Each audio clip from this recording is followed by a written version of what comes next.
Good evening. My name is Jason Nguyen, and today I'll be presenting the topic abortion. I will be approaching this topic in an analytic perspective since there are many thoughts and opinions in this area. Before entering this class, I come from a Catholic family, and recently abortion was a topic that my parish community has come across of. At the same time, I noticed there were many strong opinions that opposes or agrees with abortion being good and bad. That is part of the reason why I was interested in the topic, and I can see it can be correlated with social justice to see if to see what is good and bad about abortion. By the way, I'm new to this topic, so if you see anything that could be or is wrong, my apologies. And if you get uncomfortable at any time of the presentation, feel free to leave. So, what is abortion, and what things to know about it? Abortion is a procedure that focuses on ending a pregnancy. When a woman decides to get an abortion, she would most likely have some mental breakdown, or that the whole procedure after the whole procedure ends. If you didn't know, 59% of women who has abortions have already given birth. This statement shocked me because this person took the abortion route, even though they have like a kid already. So why not have more? But that's their choice. But so due to this situation, people chose their sides on if people agree to have abortion legal or illegal. I noticed that people who don't approve abortion are related to the word pro-life, and who does support it goes towards the word pro-choice. But we'll get that those two words later on in the presentation. So like everything else that comes with limits and restrictions, there are rules in abortion. So these following weeks in this slide is going according of how old the fetus has lived inside the mother's womb. So the treatment for ending of a pregnancy of less than 8 weeks is by the use of any lawful method outside of surgical procedures. However, it doesn't need to be. However, this termination process doesn't have to be in a approved institution like a hospital, and but needs to be supervised by a medical practitioner. Over 8 weeks, but less than 12 weeks are the same.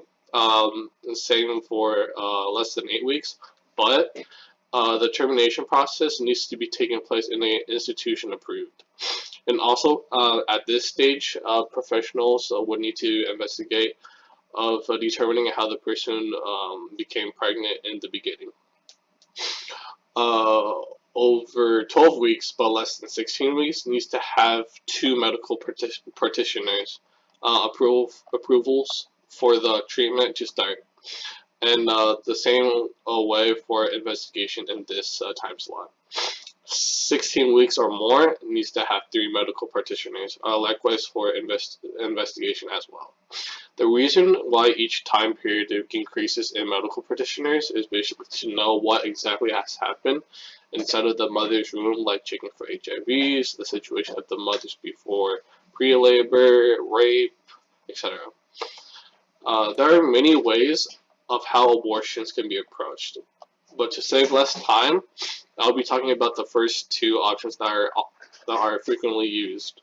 The first option is called a suction abortion. This path allows a long tube with a sharp edge opening that can rip apart the fetus and collects the remaining leftovers inside of the tube.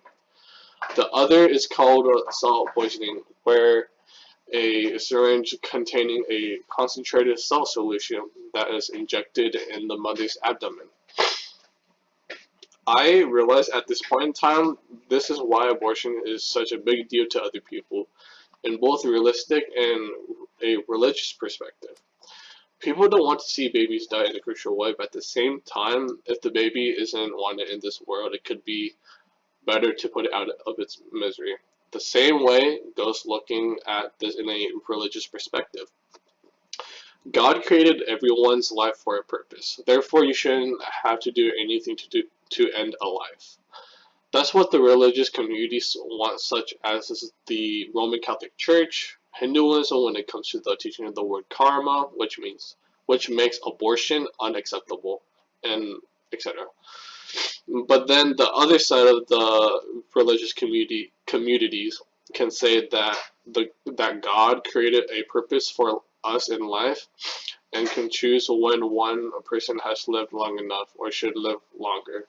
But in reality, the real reason why religious communities such as the United Methodist Church, Episcopal Church, etc., all allows abortion are for only emergency exceptions, meaning abortion is allowed under certain circumstances. As I earlier mentioned in the terms pro-life and pro-choice, pro-life is in favor of life. In other words, life is always important no matter what. It is typically normal for religions to be in pro-life because it is God's choice to put another life into this world. I find this a little bit complicated at first because I didn't typically know what pro-life meant before the research. For example, if I was doing a survey on abortion without the people knowing what pro-life was intended into abortion, the chances of them saying yes to my question, "Are you pro-life?" would be yes. Looking at and for pro-choice, looking at this in an analytic perspective, it's when people have the option to choose if she would have an abortion or not. It doesn't point towards to the baby within the baby, but why she became pregnant in the first place. It could be rape, natural love, or abortion would be another option in case the baby wouldn't or would die after birth anyways. Talking about religion, this chart shows how much effect a religion can cause while in context of abortion. And the blue part of this chart shows that 56% of people in a religion says that religion changes or influences their thoughts on abortion. The red part indicates that 42% says religion has not influenced their views on abortion. Keep in mind that saying yes or no on this chart doesn't mean that they support abortion or doesn't support abortion. People have their own thoughts on abortion to see if it's ideally good or ideally bad. Taking that into case, it doesn't really matter to say if abortion is truly good or bad because everyone has their own opinion in general. Here's why I can provide that are true whether it is good or bad by making a pro and cons list. Anyone has the right to do anything as long as they obey the rules that goes along to it. Abortion is the same concept, and following that, women always have the right to choose if they want to have an abortion since they have the fetus inside of them. Talking about the fetus, technically a fetus before 16 weeks isn't considered a human since it's not alive. Therefore, you're not actually killing off a baby, even though doing abortions lowers the number of humans alive on Earth. It does lower the crime rate though, because usually when a baby was chosen to be alive over abortion, the chances of it growing up in a poor area and could live on the streets are very low. Or not very low, very high due to it being unwanted. If the baby does end up being alive after 16 weeks, then it's considered as a human being. And when the fetus is considered as a human being around that time span, the baby would actually feel pain. This usually would not likely happen if the baby is chosen to have an abortion, or if the person is choosing to have an abortion. But if it is possible when the person actually wants to have a baby after getting an abortion, the chances of having miscarriages would increase. So to wrap things up, the important things to take away from this presentation relating to this class is that there are two sides of what justice is.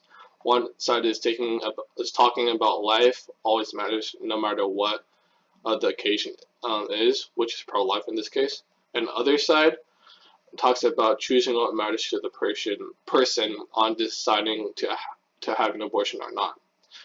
Taking into account in a Christian perspective, one of the 10 Commandments states you shall not commit adultery, which is the 6th commandment, by the way, and it's basically say you should not kill. Backing up the Sixth Amendment with more evidence, having an abortion could lower the crime rate globally, so there would be more justice in the world and potentially having the world at peace. So this is the end of my presentation. Hopefully you guys learned something new and you hear my resources. So and have a nice day.